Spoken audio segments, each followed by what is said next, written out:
That's also again, by the time we finish.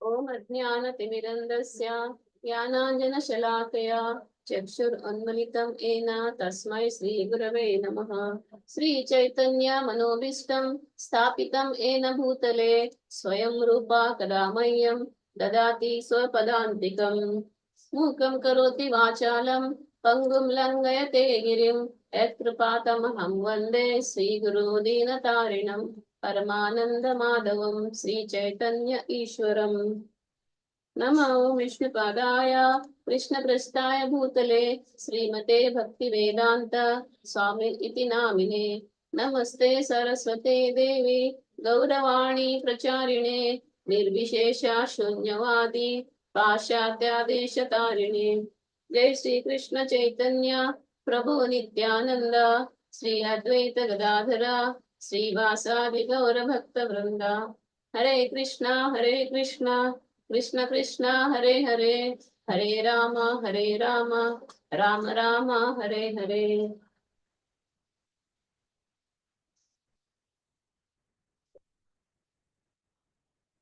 Today we shall continue with the topic on Srila Prabhupada's Lilamrta. Yesterday we learned about Srila Prabhupada's childhood activities, his college life, his marriage, and he met his Guru Bhakti Siddhanta Saraswati Maharaj, and initiation happened yesterday in yesterday's class.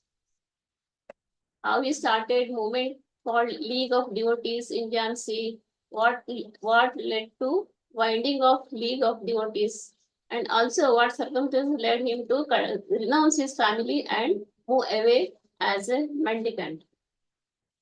Today we shall learn about his challenges he faced after he left home until he left Indian shore for America, and how he struggled while traveling Jaladuta journey from Indian shore to America. Events that led him to get American visa, his journey on the ship Jaladuta. All these things we will see today. The 1950s proved very difficult year for Abhay. He returned to Jhansi, but he had to leave his building Bharati Bhavan when the governor's wife insisted that it be used for a ladies' club instead of the League of Devotees. Without a place to stay and with no real support, he left Jhansi. But he did not give up on his plan to start a worldwide association of devotees. Later, he moved to Delhi and stayed in an ashrama, living with some of his god brothers. But again, he was on his own later, a mendicant staying from week to week in various temples or in the homes of wherever wealthy, pious people would receive him. In terms of his food, clothing, and shelter, these were the most difficult times he had ever gone through. Since his childhood, he had always had proper food and good clothes, and there had been no question of where he would live. As a beloved child of his father, and also he had received special guidance and affection from his Guru, Srila Bhaktivedanta Saraswati Maharaja. Bhakti Siddhanta Saraswati Maharaja. But during the 1950s, Abhay was alone. He spent time writing the first 3 cantos of Srimad Bhagavatam. In his quest to start the Krishna consciousness movement, he used to ask for help from all quarters, including the powerful leaders of that time. He used to correspond with them, hoping for some kind of help so that he can start the movement. One such letter written to the then president of the country, Dr. Rajendra Prasad, is produced here. He has written in the letter, I have got the clue of going back to Godhead. just after leaving my present material body. And in order to take along with me all my contemporary men and women of the world, I have started my paper Back to Godhead as one of the means to the way.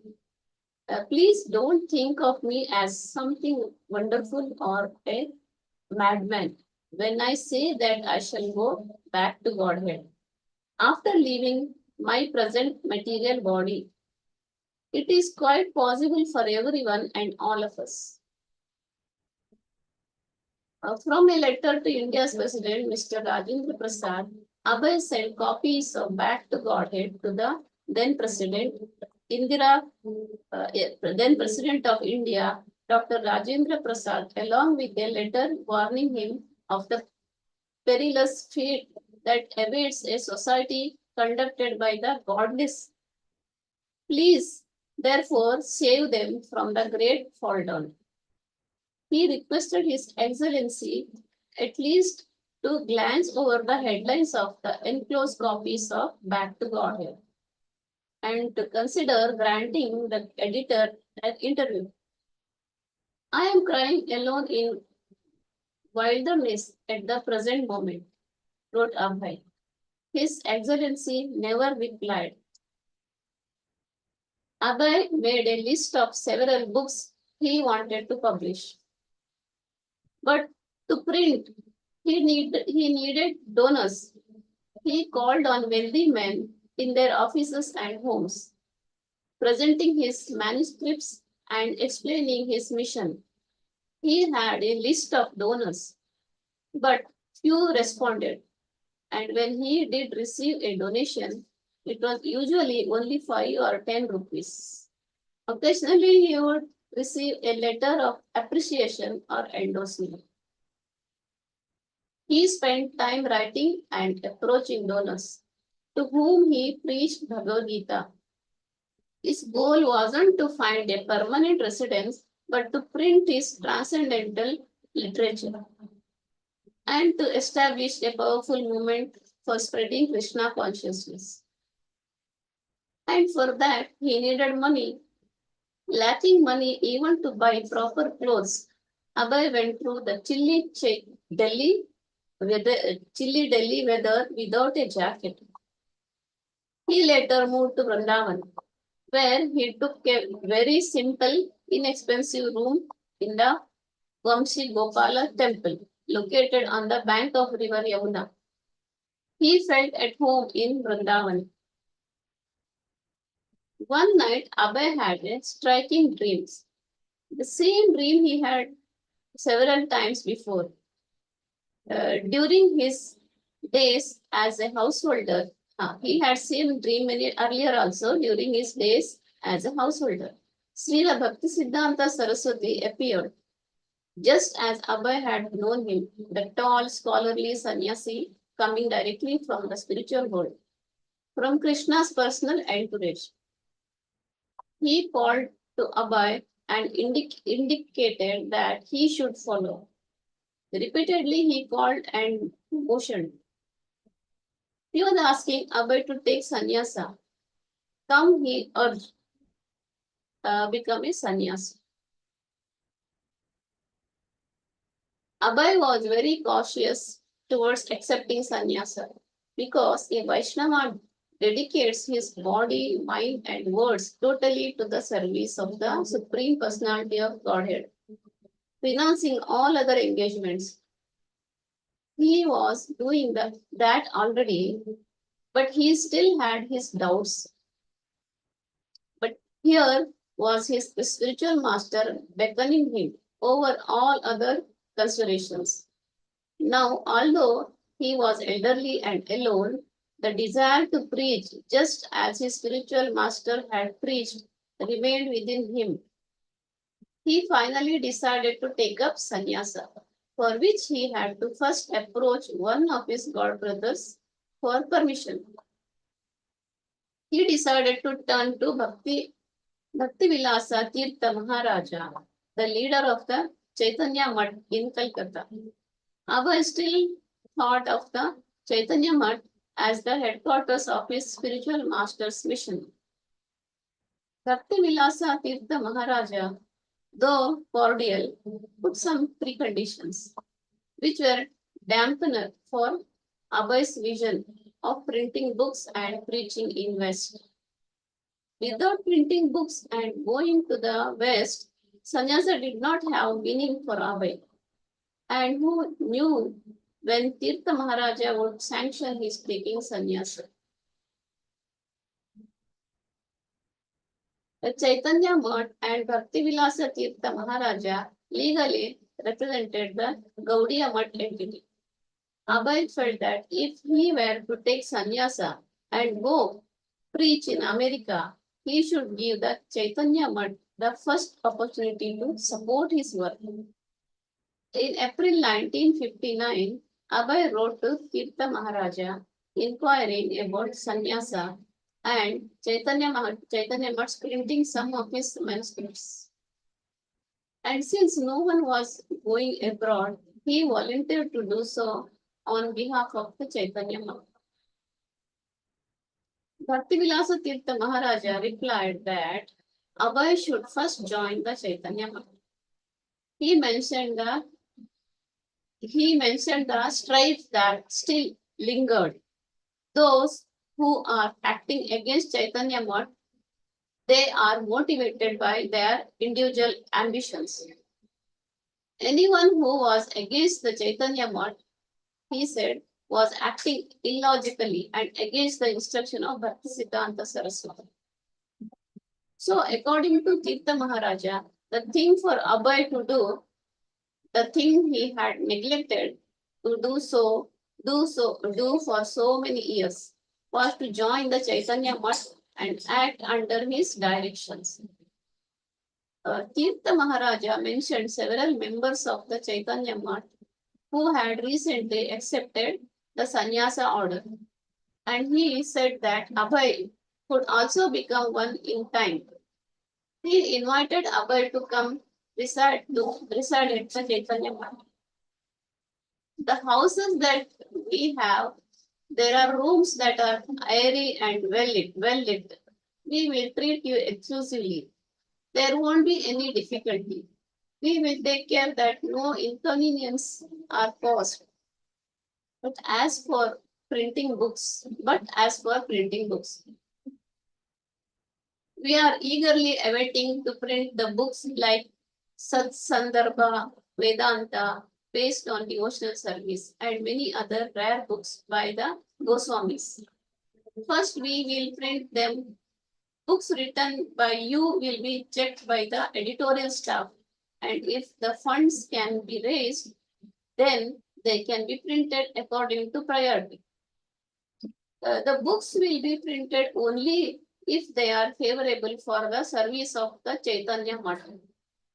Therefore, if the fund is raised, then there is a plan to go abroad as well.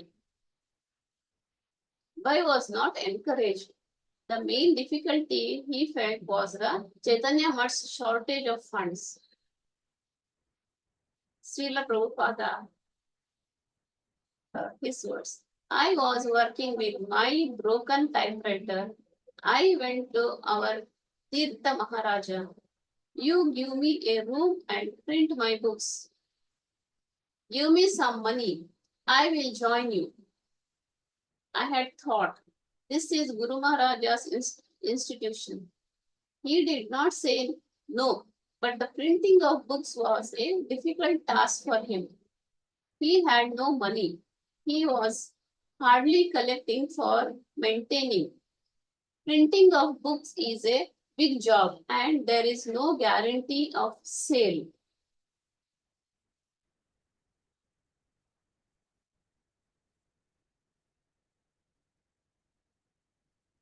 Abhay next turned to Keshava Maharaja in Mathura. And Keshava Maharaja told Abhay to take sannyasa immediately. After corresponding with Tirtha Maharaja, Abhay had felt some uncertainty about accepting sannyasa. And now that he was being encouraged so strongly, he resisted. But Keshav Maharaja was insistent. Srila Prabhupada said, I was sitting alone in Vrindavana writing. My godbrother insisted to me, Bhaktivedanta Prabhu, you must do it without accepting the renounced order of life. Nobody can become a preacher. So he insisted. Not he insisted. Practically, my spiritual master insisted. He wanted me to become a preacher. So he forced me through his god brother. You accept. So unwillingly, I accepted. On the morning of September 17, 1959, Keshav Maharaja presided over the sannyasa ceremony. Keshav Maharaj said that Abhay would now be known as Bhaktivedanta Swami Maharaja. No one called him Abhay Babu any longer. Even amongst friends, it was Swamiji or Maharaja. And people often addressed him as Swami Bhaktivedanta, Swami Bhaktivedanta Ji, or Swami Maharaja, or AC Bhaktivedanta Swami. People readily recognized him as a sadhu and offered respect. Yet his basic problems remained. He wanted to write and print, but he had no money. He wanted to broadcast the message of Godhead, but few were willing to listen. Such things hadn't been changed by his becoming a Swami. When a librarian advised Bhaktivedanta Swami to write books, they were permanent, whereas newspapers were read once and thrown away. He took it that his spiritual master was speaking through this person.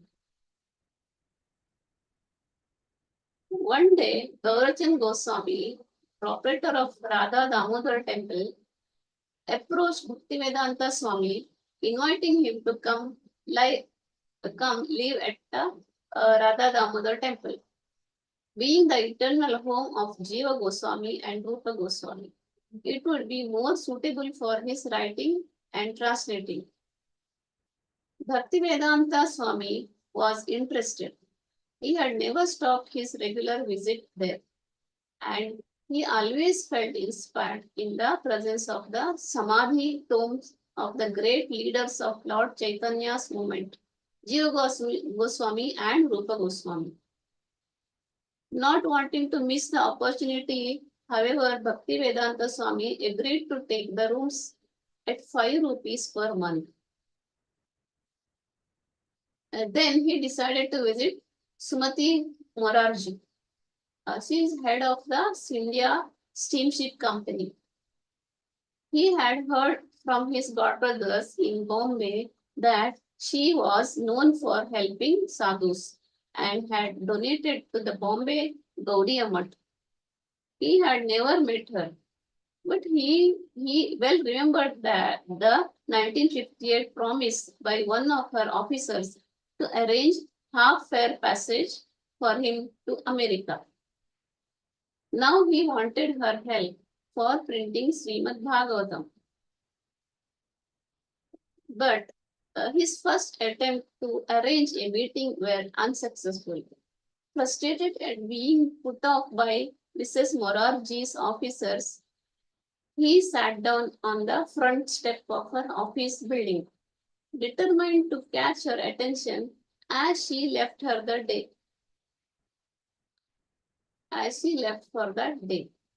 The lone sadhu certainly caused some attention as he sat quietly chanting for 5 hours on the steps of the India Steamship Company building. Finally, late that afternoon, Mrs. Morarji emerged in a flurry of business talk with her secretary, Mr. Chokshi. Upon seeing Bhaktivedanta Swami, she stopped. Who is this gentleman sitting here? She asked Mr. Chokshi. He has been here for 5 hours, the secretary said. All right, I'll come, she said and walked up to where Bhaktivedanta Swami was sitting. He smiled and stood, offering namaskaras with his folded palms. Swamiji, what can I do for you? She said. Bhaktivedanta Swami told her briefly of his intention to print third volume of his Srimad Bhagavatam. I want you to help me, he said. Mrs. Morarji replied, all right, we can meet tomorrow because it is getting late. Tomorrow we can come and we will discuss. The next day, Bhaktivedanta Swami met with Mrs. Morarji in her office, where she looked at the typed manuscripts and the published volumes. All right, she said, if you want to print it, I will give you the aid. Whatever you want, you can get it printed. With Mrs. Morarji's guarantee, Bhaktivedanta Swami was free to return to Vrindavana to finish writing the manuscript. Srila Prabhupada's words. He planned that I planned that I must go to America. Generally, they go to London, but I did not want to go to London. I was simply thinking how to go to New York. I was skimming whether I shall go this way through Tokyo, Japan, or that way. Which way is cheaper? That was my proposal. And I was targeting to New York always. Sometimes I was dreaming that I have come to New York. Then Bhaktivedanta Swami met Mr. Agarwal, a Mathura businessman, and mentioned to him in passing, as he did to almost everyone he met, that he wanted to go to the West. Although Mr. Agarwal had known Bhaktivedanta Swami for only a few minutes, he volunteered to try to get him a sponsor in America. It was something Mr. Agarwal had done a number of times. When he met a sadhu who mentioned something about going abroad to teach Hindu culture, he would ask his son Gopal, an engineer in Pennsylvania, to send back a sponsorship form. When Mr. Agarwal volunteered to help in this way, Bhaktivedanta Swami urged him, please do so. Srila Prabhupada, I did not say anything seriously to Mr. Agarwal, but perhaps he took it very seriously. I asked him, well, why don't you ask your son Gopal to sponsor so that I can go there? I want to preach there. But Bhaktivedanta Swami knew he could not simply dream of going to the West. He needed money. In March 1965, he made another visit to Bombay, attempting to sell his books. After selling off some books to a library, he returned to Delhi. And to his surprise, he was contacted by the Ministry of External Affairs and informed that his no objection certificate for going to the US was ready. Since he had not instigated any proceedings for leaving the country, Bhaktivedanta Swami had to inquire from the ministry about what had happened. They showed him the statutory declaration form signed by Mr. Gopal Agarwal of Butler, Pennsylvania. Mr. Agarwal solemnly declared that he would bear the expenses of Bhaktivedanta Swami during his stay in the US. Srila Prabhupada. Whatever the correspondence was there between the father and son, I did not know. I simply asked him, why don't you ask your son Gopal to sponsor? But now, after 3 or 4 months, the no objection certificate was sent from the Indian consulate in New York to me. He had already sponsored my arrival there for 1 month, and all of a sudden, I got the paper.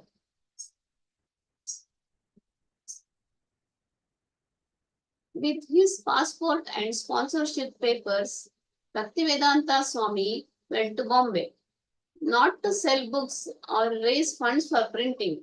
He wanted a ticket for America. Again, he tried approaching Sumati Morarji. He showed his sponsorship papers to her secretary, Mr. Chokshi, who was impressed and who went to Mrs. Morarji on his behalf. The Swami from Vrindavana is back, he told her. He has published his book on your donation. He has a sponsor and he wants to go to America. He wants you to send him on a India ship. Mrs. Morarji said no. The Swamiji was too old to go to the United States and expect to accomplish anything. As Mr. Chokshi conveyed to him Mrs. Morarji's words, Bhaktivedanta Swami listened disapprovingly. She wanted him to stay in India and complete the Srimad Bhagavatam. Why go to States, finish job here? But Bhaktivedanta Swami was fixed on going. He told Mr. Chokshi that he should convince Mrs. Morarji. He coached Mr. Chokshi on what he should say. I find this gentleman very inspired to go to the States and preach something to the people there. But when he told Mrs. Morarji, she again said no. The Swami was not healthy. It would be too cold there. He might not be able to come back. And she doubted whether he would be able to accomplish much there. People in America were not so cooperative, and they would probably not listen to him. Exasperated with Mr. Chokshi's ineffectiveness, Bhaktivedanta Swami demanded a personal interview. It was granted, and a grey-haired, determined Bhaktivedanta Swami presented his emphatic request. Please give me one ticket. Sumati Morarji was concerned. She said, Swamiji, you are so old. You are taking this responsibility. Do you think it is all right? No, he reassured her, lifting his hand as if to reassure a doubting daughter. It is all right. But do you know what my secretaries think? They say Swamiji is going to die there. Vedanta made a face as if to dismiss a foolish rumor. Again he insisted that she give him a ticket. All right, she said, get your P form and I will make an arrangement to send you by our ship.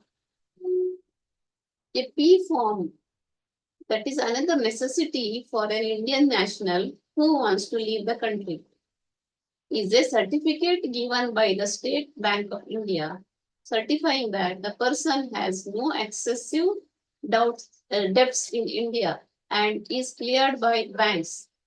That would take a while to obtain. And he also did not yet have a US visa. He needed to pursue these government permissions in Bombay. But he had no place to stay. So Mrs. Morarji agreed to let him reside at the Scindia colony, a compound of apartments for employees of the Scindia company. He stayed in a small, unfurnished apartment with only his trunk and typewriter. Every day, he would go out trying to get his visa and P form as quickly as possible, selling his books and seeking contacts and supporting for his future. Srimad Bhagavatam Publishing. His backing by Scindia and his sponsorship in the US were a strong presentation. And with the help of the people at Scindia, he obtained his visa on July 28, 1965. But the P form proceedings went slowly, and even threatened to be a last insurmountable obstacle. He had to personally meet the seniors in the office to process his P form, which was finally cleared. Following Mrs. Murarji's instructions, her secretary, Mr. Chokshi, made final arrangements for Bhaktivedanta Swami. Since he had no warm clothes, Mr. Chokshi took him to buy a wool jacket and other woolen clothes. Mr. Chokshi spent about 250 rupees on new clothes, including some new dhotis.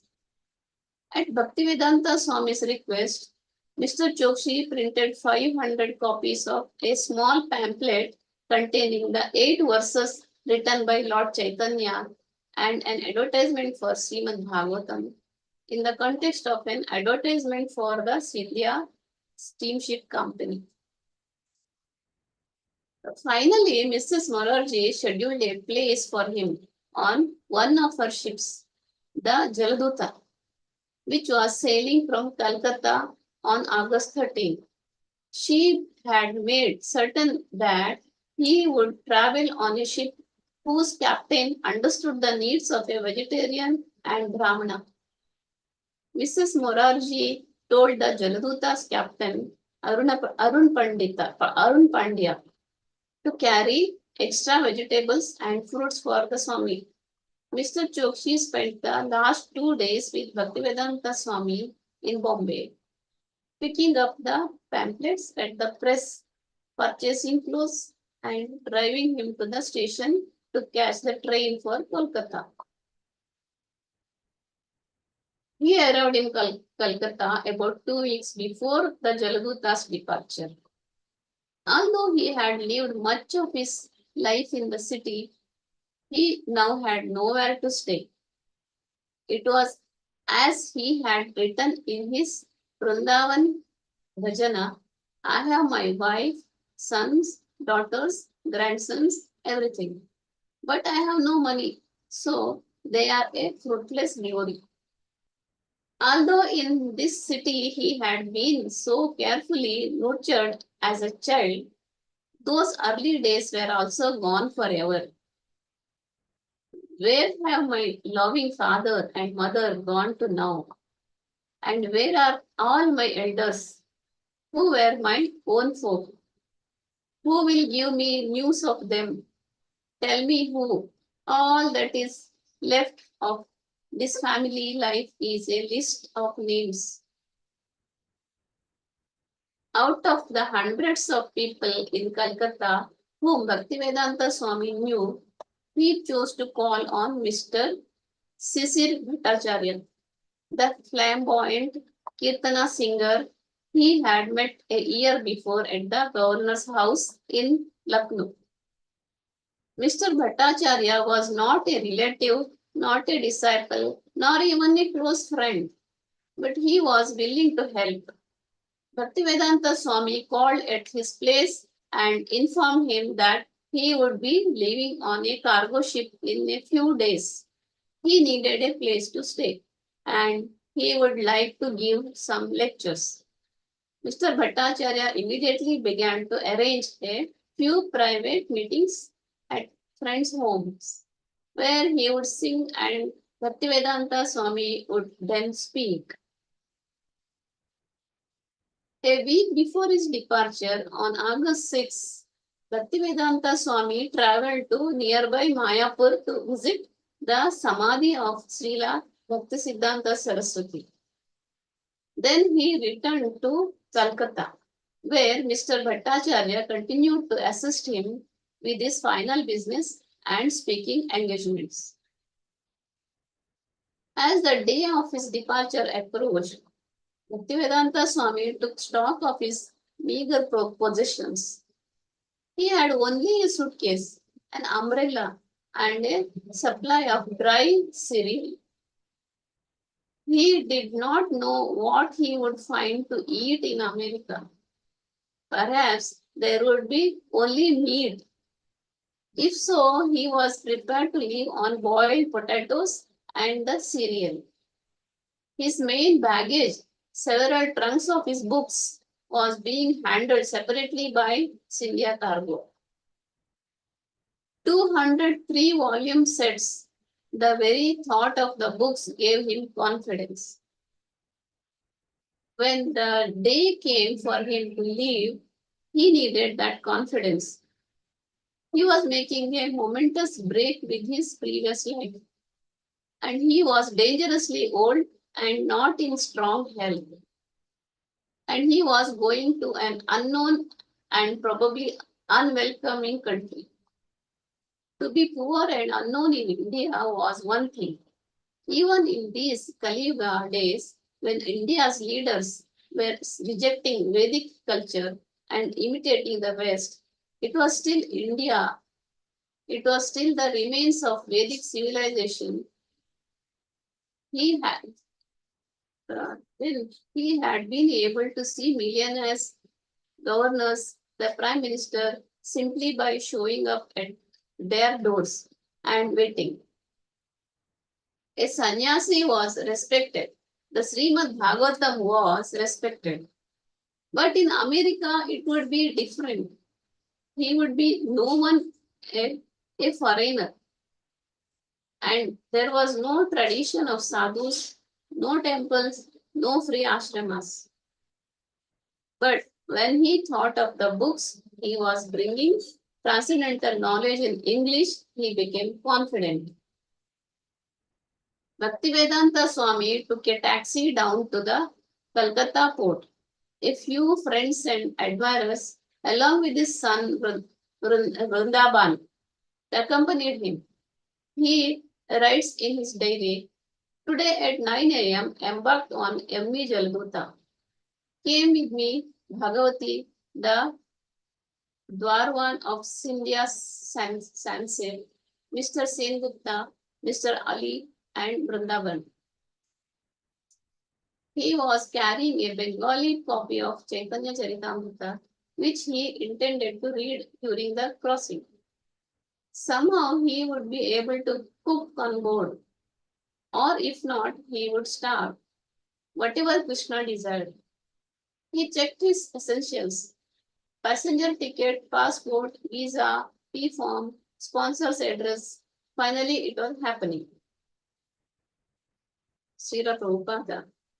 With what great difficulty I got out of the country. Some way or other, by Krishna's grace, I got out so I could spread the Krishna consciousness movement all over the world. Otherwise, to remain in India, it was not possible. I wanted to start a movement in India, but I was not at all encouraged. Today, the ship is flying very smoothly. I feel today better, but I am feeling separation from Sri Vrindavan and my lords Sri Govinda, Gopinatha, Radha Damodar. My only solace is Sri Chaitanya Charitamrita, in which I am tasting the nectarian of Lord Chaitanya's Leela. I have left Bharata Bhumi just to execute the order of Sri Bhaktisiddhanta Saraswati in pursuance of Lord Chaitanya's order. I have no qualification, but have taken up the risk just to carry out the order of His divine grace. I depend fully on their mercy, so far away from Vrindavan. This he wrote Jaladuta diary. The Jaladuta is a regular cargo carrier of the Scindia Steam Navigation Company, but there is a passenger cabin aboard. During the voyage from Kolkata to New York in August and September of 1965, the cabin was occupied by Sri Abhay Charnarvinda Bhakti Vedanta Swami, whose age was listed as 69 and who was taken on board bearing a complimentary ticket with food. The Jaladuta, under the command of Captain Arun Pandya, whose wife was also aboard, left at 9 a.m. on Friday, 13th August 13th. In his diary, Srila Prabhupada noted, the cabin is quite comfortable. Thanks to Lord Sri Krishna for enlightening Sumati Morarji for all these arrangements. I am quite comfortable.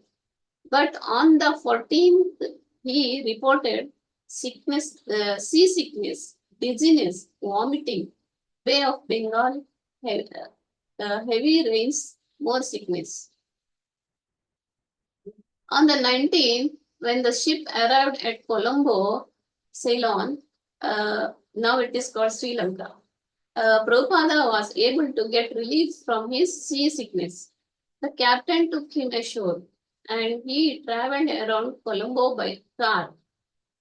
Then the ship went towards Cochin on the west coast of India. Janmashtami, the appearance day of Lord Krishna, fell on the 20th of August that year. Prabhupada took the opportunity to speak to the crew about the philosophy of Lord Krishna, and he distributed prasadam he had cooked himself. August 21 was his 69th birthday, observed without ceremony at sea. By the 23rd, the ship had put out to the Red Sea, where Srila Prabhupada encountered great difficulty. He noted in his diary, rain, sickness, dizziness, headache, no appetite, vomiting. The symptoms persisted, but it was more than seasickness. The pains in his chest made him think he would die at any moment. In 2 days, he suffered 2 heart attacks. He tolerated the difficulty, meditating on the purpose of his mission. But after 2 days of such violent attacks, he thought that if another were to come, he would certainly not survive. On the night of the second day, Prabhupada had a dream. Lord Krishna, in his many forms, was rowing a boat, and he told Prabhupada that he should not fear but should come along. Prabhupada felt assured of Lord Krishna's protection, and the violent attacks did not recur. The Jaladuta entered the Suez Canal on September 1st and stopped in port, said on the 2nd. Srila Prabhupada visited the city with the captain and said that he liked it. By the 6th, he had recovered a little from his illness and was eating regularly again for the first time in 2 weeks. He reported in his diary that his strength renewed little by little. At 4 this afternoon, September 9th, we have crossed over the Atlantic Ocean for 24 hours. The whole day was clear and almost smooth. I am taking my food regularly and have got some strength to struggle. There is also a slight taking of the ship, and I am feeling a slight headache also. But I am struggling, and the nectarian of life is Sri Chaitanya Charitamrita, the source of all my vitality. The ocean voyage of 1965 was a calm one for the Jaladuta. The captain said that never in his entire career had he seen such a calm Atlantic crossing. Prabhupada replied that the calmness was Lord Krishna's mercy, and Mrs. Pandya asked Prabhupada to come back with them so that they might have another such crossing. Srila Prabhupada wrote in his diary, if the Atlantic would have shown its usual face, perhaps I would have died. But Lord Krishna has taken charge of the ship. After 35-day journey from Calcutta, the Jaladuta reached Boston's Commonwealth Pier at 5:30 a.m. on September 17, 1965. The ship was to stop briefly in Boston, before proceeding to New York City. Prabhupada had to pass through US immigration and customs in Boston. His visa allowed him a 3-month stay and an official stamp tip to indicate his expected date of departure. Captain Pandya invited Prabhupada to take a walk into Boston, where the captain intended to do some shopping. They walked across a footbridge into a busy commercial area with old churches, warehouses, office buildings, bars, tawdry bookshops, nightclubs, and restaurants. Prabhupada wrote a Bengali poem entitled Markine Bhagavata Dharma. Markine Bhagavata Dharma, teaching Krishna consciousness in America. Some of the verses he wrote on board the ship that day are as follows. My dear Lord Krishna, why are so kind upon this useless soul? But I do not know why you have brought me here. Now you can do whatever you like with me. But I guess you have some business here. Otherwise, why would you bring me to this terrible place? Oh Lord, I am just like a puppet in your hand. So if you have brought me here to dance, then make me dance. Make me dance. Oh Lord, make me dance as you like.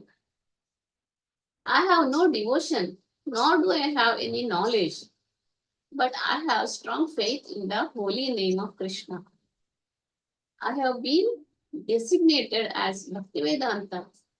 And now, if you like, you can fulfill the real purport of Bhaktivedanta.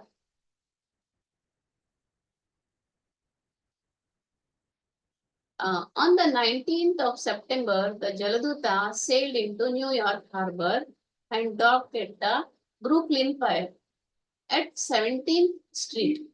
Srila Prabhupada saw the awesome Manhattan skyline, the Empire State Building, and like millions of visitors and immigrants in the past, the Statue of Liberty.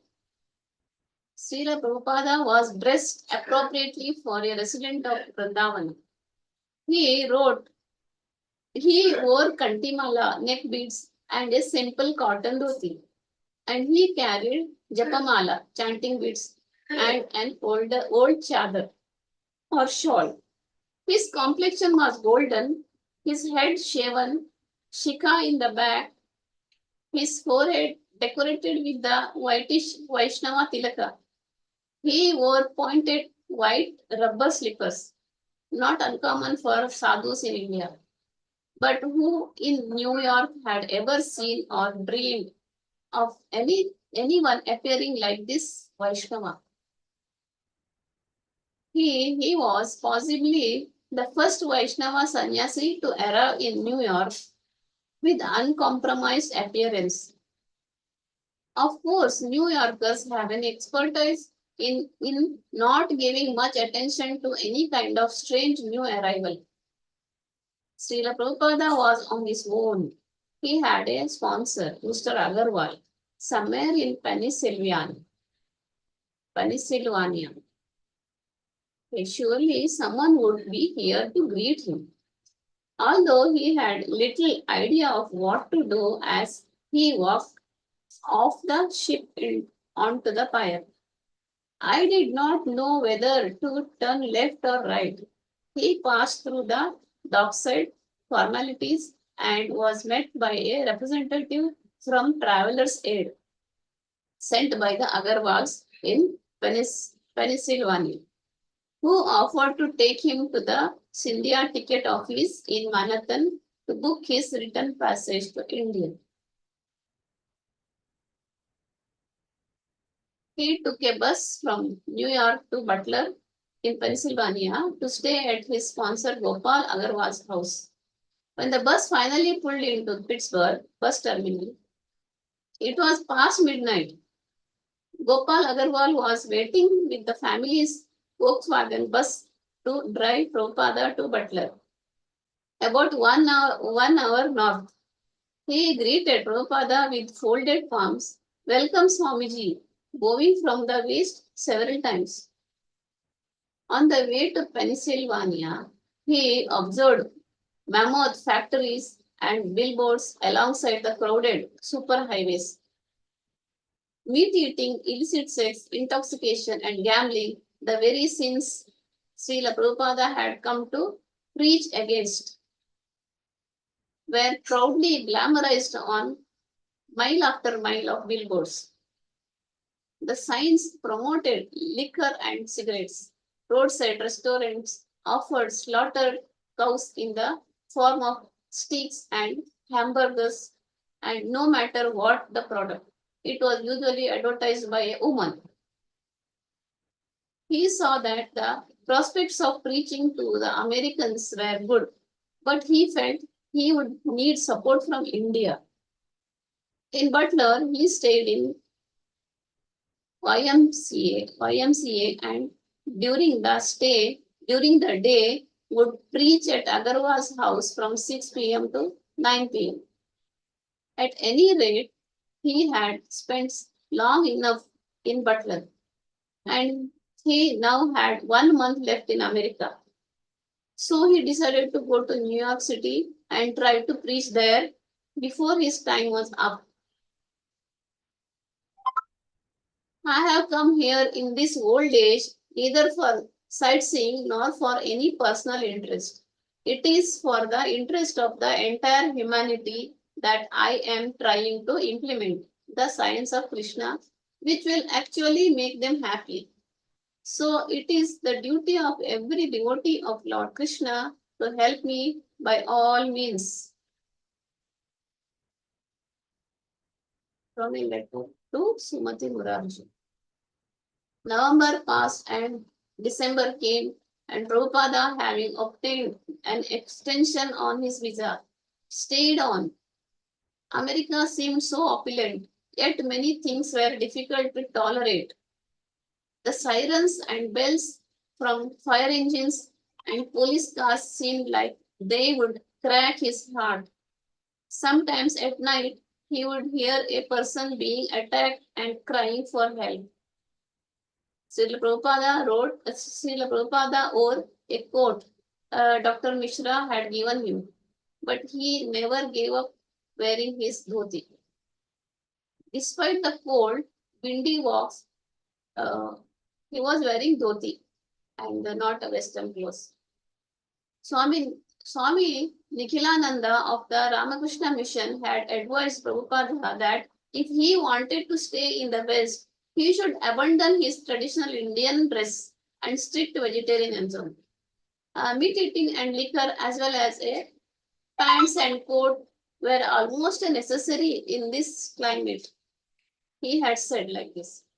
So Prabhupada never considered taking on Western ways.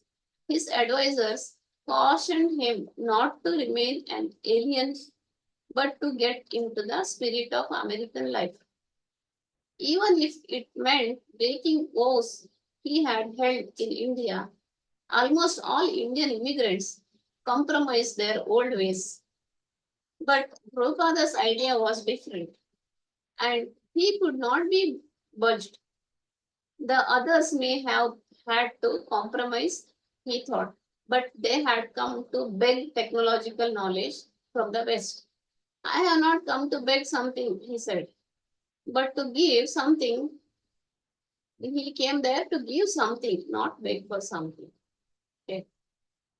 Prabhupada received a letter from Sir Padampat Singhania, the director of the very large JK organization in India. Prabhupada had written Sir Padampatji for financial support. He has written to him for financial support. And his reply gave him hope. But only was the Singhania family fabulously wealthy, but its members were devotees of Lord Krishna.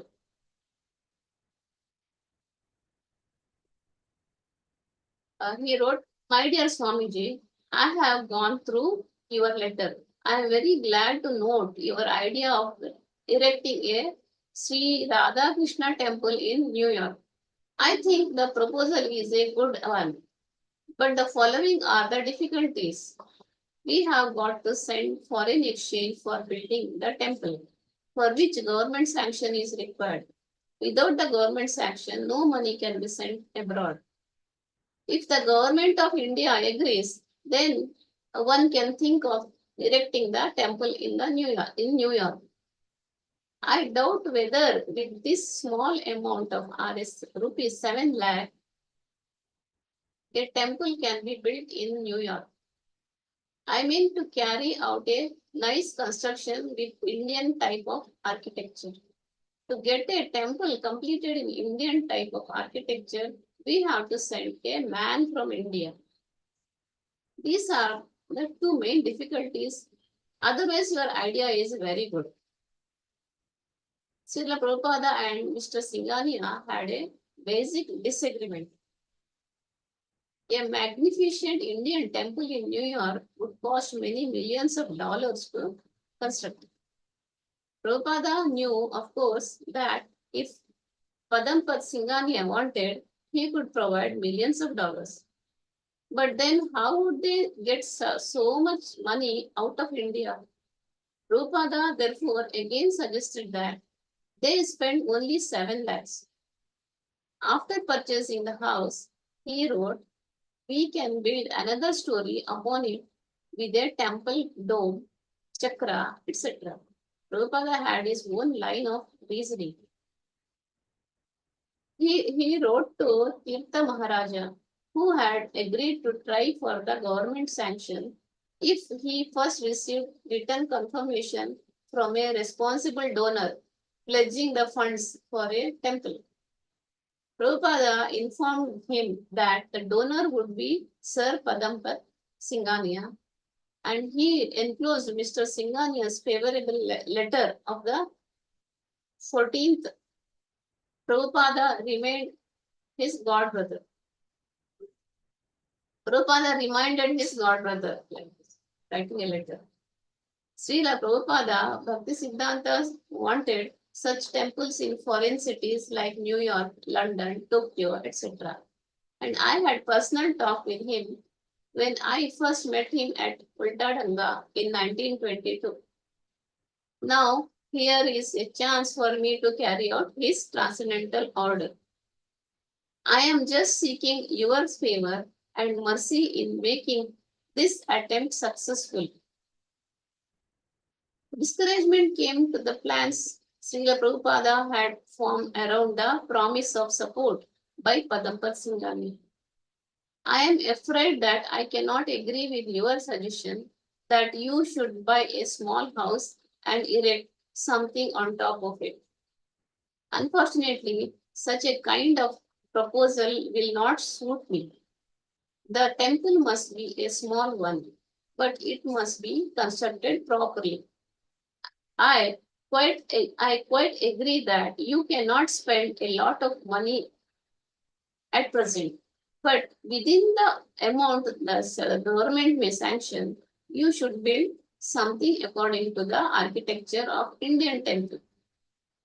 Then only will we be able to create some impression on the American people. This is all I can write to you in this connection. I am very grateful for your taking the trouble of writing me. Prabhupada did not take this letter as final. He maintained hope that Sir Padampat Singhania would still give money for the temple. If only the transfer of money could be arranged. He continued writing his godbrothers and other devotees, asking them to try to secure the government sanction. He maintained his same aspirations even though his sole prospective donor had rejected his scheme of a chakra and dome atop of conventional two-story building. Prabhupada wrote to the proprietors of Universal Book House of Bombay, giving some hints for selling his Srimad Bhagavatam in the Bombay area. He explained that he was trying to establish a Radha Krishna temple and that a big industrialist of India has promised to pay for the cost. Since it seemed that he might stay in the US, United States, for many more days, he wanted the book house to take increased charge of selling his books throughout India. They were his agent for selling his books in Maharashtra. But now he recommended they take the responsibility in all provinces and introduce his books in colleges and universities throughout India. He also requested that they credit his bank account there for the books sold so far.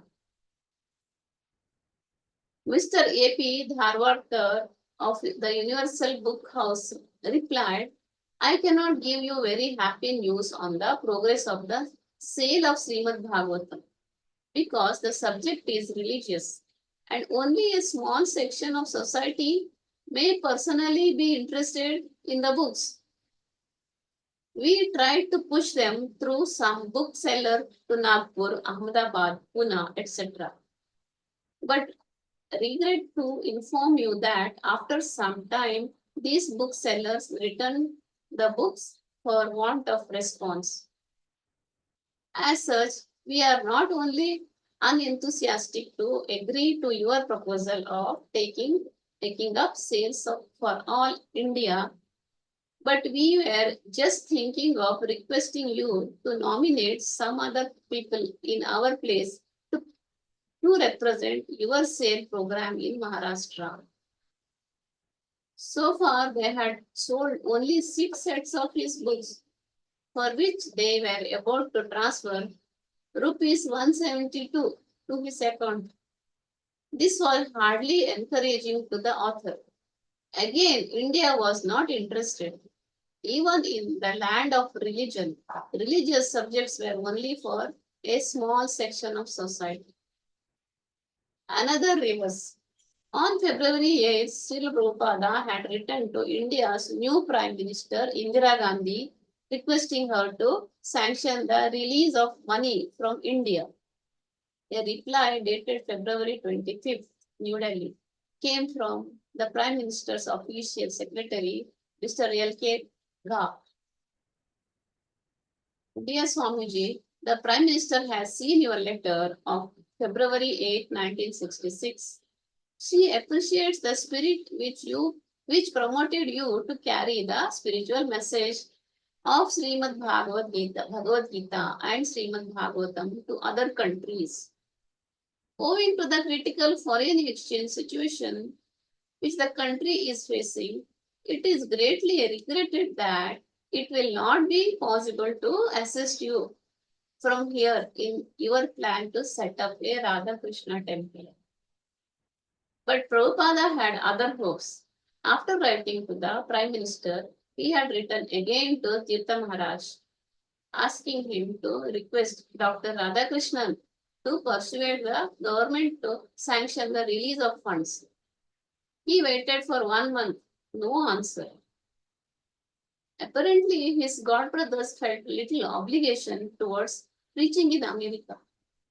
He had written that he needed encouragement from them to continue in America because it was so expensive.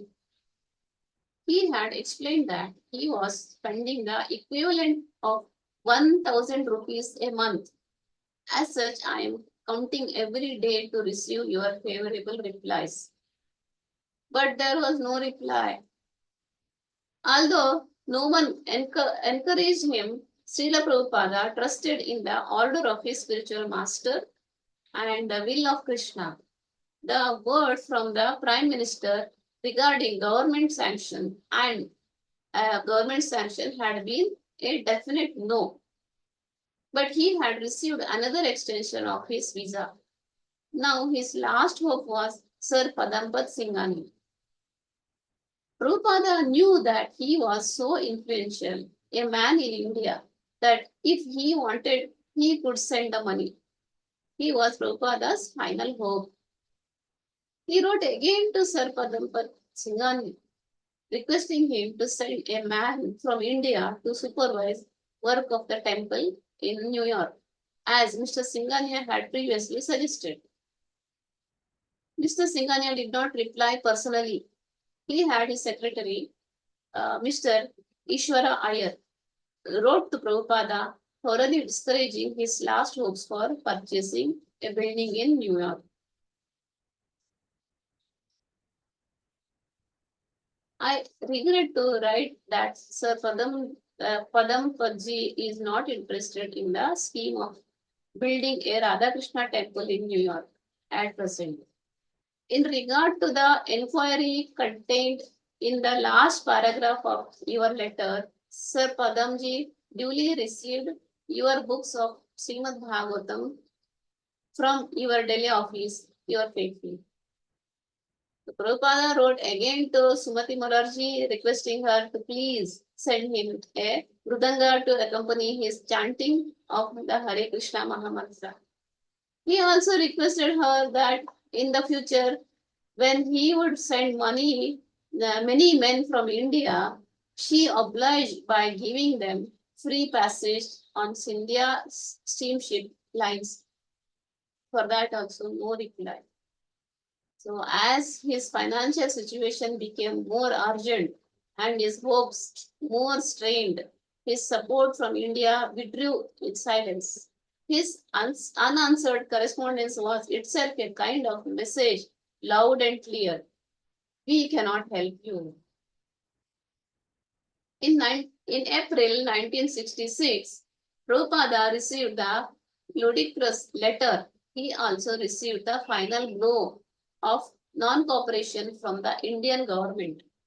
Second Secretary Prakash Shah of the Indian Embassy in Washington, D.C. wrote, due to existing conditions of foreign exchange stringency, it is not possible for the government of India to accede to your request for release of foreign exchange. You may perhaps like to raise funds from residents in America. It was confirmed Prabhupada would have to work without outside help. He would continue alone in New York City. So the controversy is now closed and there is no need of help from anyone else. Okay, this is enough for today. His struggle in getting money to build Radha Krishna temple in America, New York. And he didn't receive any help from anybody from India. Prime Minister, Secretary, everybody. So we will continue the Prabhupada Lilamrta tomorrow, remaining topics. Okay.